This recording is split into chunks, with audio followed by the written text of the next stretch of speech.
Hi everybody, my name is Robert Pond. I want to show you guys an app that I'm using for my basketball league. It's called Game Changer. It replaces pen and paper and it allows you to wirelessly track stats um, and they would automatically be synced to a website. There's very little effort involved. There's no transferring information from an app or from paper onto a website so that everybody can view it. It's super convenient. So let's check it out.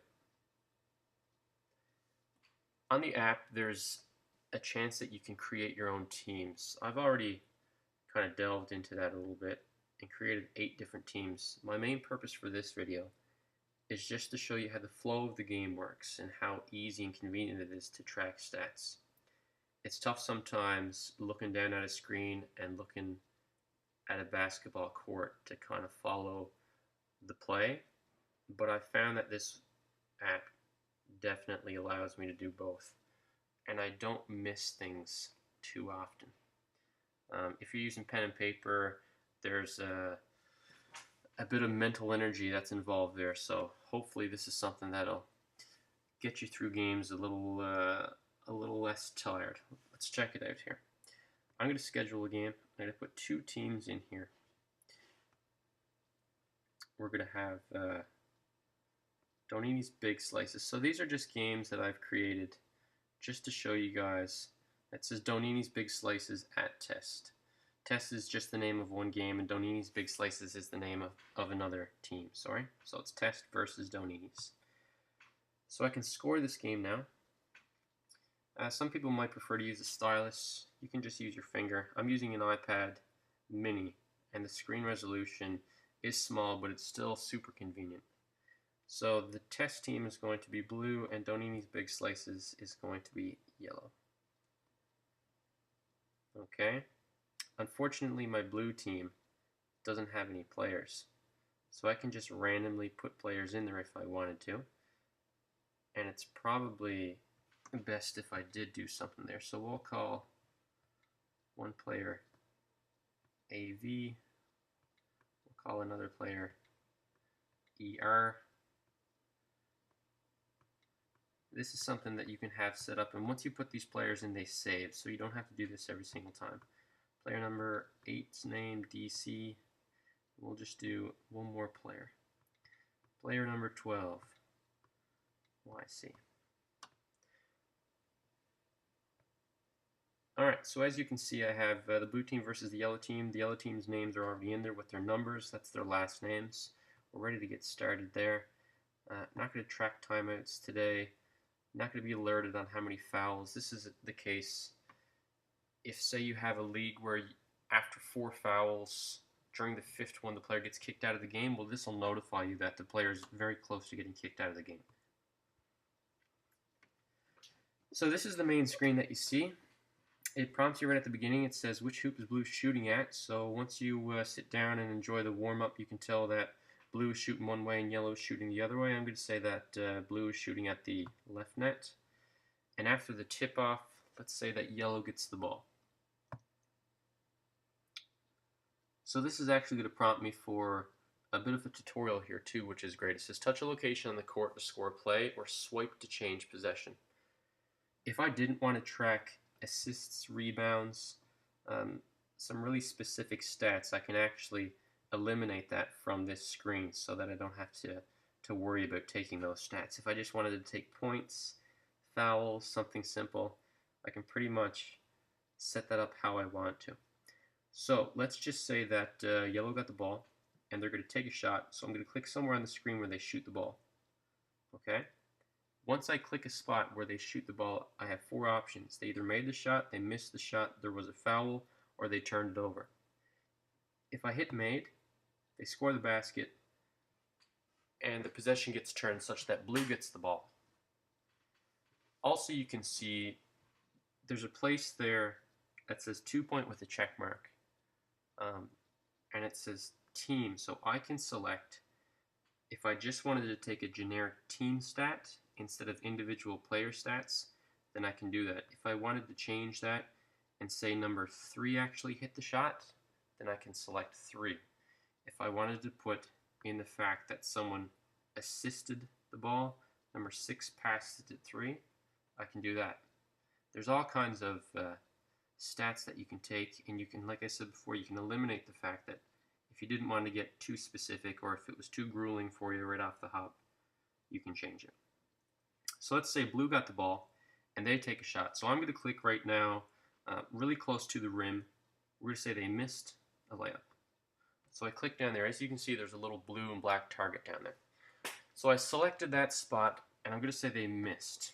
After they missed the shot, I can select who actually missed it. So number 5 misses the shot. And then it prompts me for a rebound.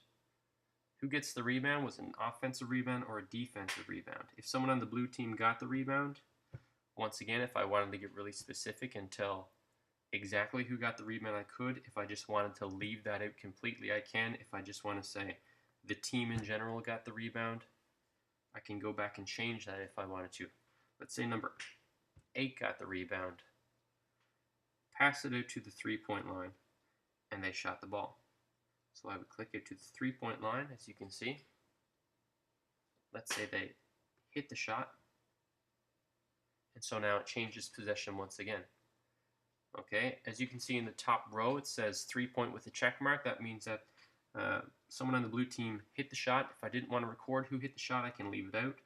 If I wanted to say that player number 1 actually hit the shot, player number 8 actually passed the ball to him, and then we change possession to the yellow team.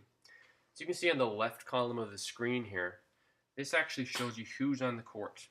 And at the beginning of the game, if you wanted to just select who exactly is on the court, you just click them. So I have number 1, number 5, number 8, number 2, and number 12 selected. If I wanted to check out Team Yellow and see who actually is on the court, I can put them on right now. Let's say Pierce, Rael, Wareham, Sawyer, and Power are on the court. If I wanted to make a simple substitution, let's say Hilliard goes in, number 6, and he goes in for Power, number 4. I click Hilliard. Obviously, there's 6 players on the court, which is no good, and I select Power.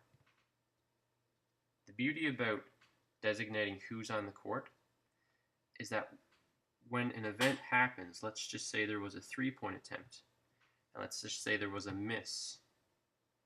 Well, in the top row, the first 5 numbers are the players that are actually on the court. So you don't have to go swiping to try to find out who exactly passed the ball or who exactly shot or got a rebound. You can just select, say, number 3 missed the shot. Let's say there was an offensive rebound and someone tried to put the basket back in again, but there was a foul. So I selected foul just now, and I'm going to assume that blue fouled yellow in the act of shooting, so there's going to be a free throw. So I select blue foul. As you can see in the top row, it'll prompt me who actually fouled. If number 12 fouled, I'll click 12. If there's a free throw that's awarded, I'll select add free throw. Did the player shooting the free throw in fact hit the free throw? You can say made. Okay. Now the problem with this app sometimes is that you could get overwhelmed with all the data that you might miss throughout. As you can notice in the second row, there's still some things there that are kind of left out.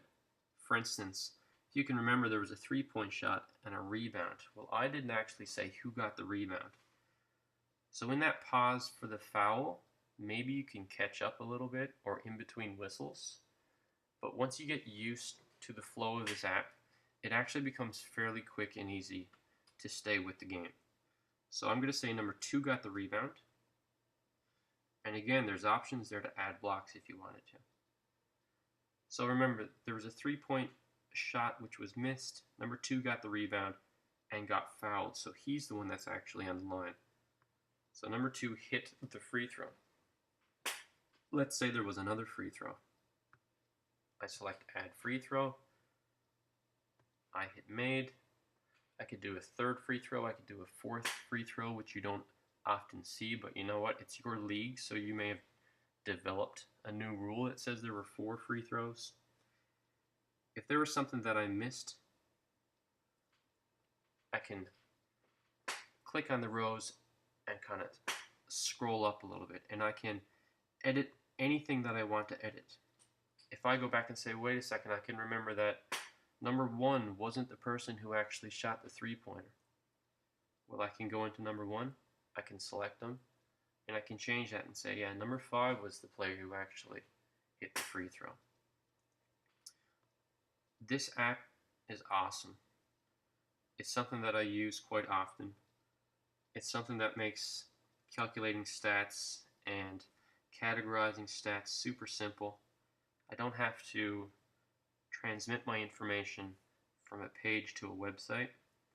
Once the game is over, it just automatically syncs. So if you notice here, I just click stats, and on the left-hand side, I have blue stats and yellow stats. I can get some detailed stats if I want to. I can get some super detailed stats if I want to.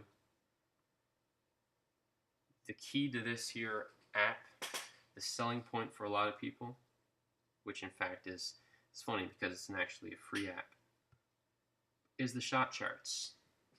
A lot of kids like seeing this, just something they enjoy to watch. So there was a team member, HV on blue. He hit one shot, he missed one shot. He's 50%. I can change that to yellow squad. There was a made shot and a missed shot there. You can get team shot charts. There's so much that you can do with this application. If I just select where it says Q1 up in the top of the screen, I can in fact tell this app that there was a timeout for blue or a timeout for yellow, maybe an official TV timeout. Maybe the first quarter is over or the game is over. But in my particular league, there are halves. So I can just say, use halves. And if you notice in the top, it now says first half instead of first quarter. So I go back up there and I can say, end the first half. And once again, I can go through the process of selecting who actually got the ball in the tip-off or what have you. Now, once I end this game, and I'm just going to select end right now. So it logs me back out to the main screen. Up in the top left, it says sync completed. You might have missed that, but as quick as that, it's uploaded to a website. A website that generates a whole bunch of easy-to-read statistics. It actually gives you a recap story. It could make the team players feel good about themselves by making them feel like pro athletes and that someone actually wrote a newspaper article about them. It's a really great application that you can use to make your kids feel good and to allow you to be a part of the game and not be mentally exhausted after recording stats. Once again, this is an application that you'd use when you're super familiar with the game of basketball itself, when your league starts to become a little more manageable, in that you don't have to worry about your environment, your participants, your spectators on the stage. You can actually be involved with the game. Maybe you can even have a volunteer use this application for you, a score taker or a scorekeeper. But this is the application. This is something that I would definitely suggest. It's what I use. I've used a couple different applications, but this is the one that I think is probably the best one out there. Enjoy. I hope you have fun with it. If you have any questions, you can certainly contact me, Robert Pond at esdnl.ca, or you can just contact me on the website. Thanks, guys.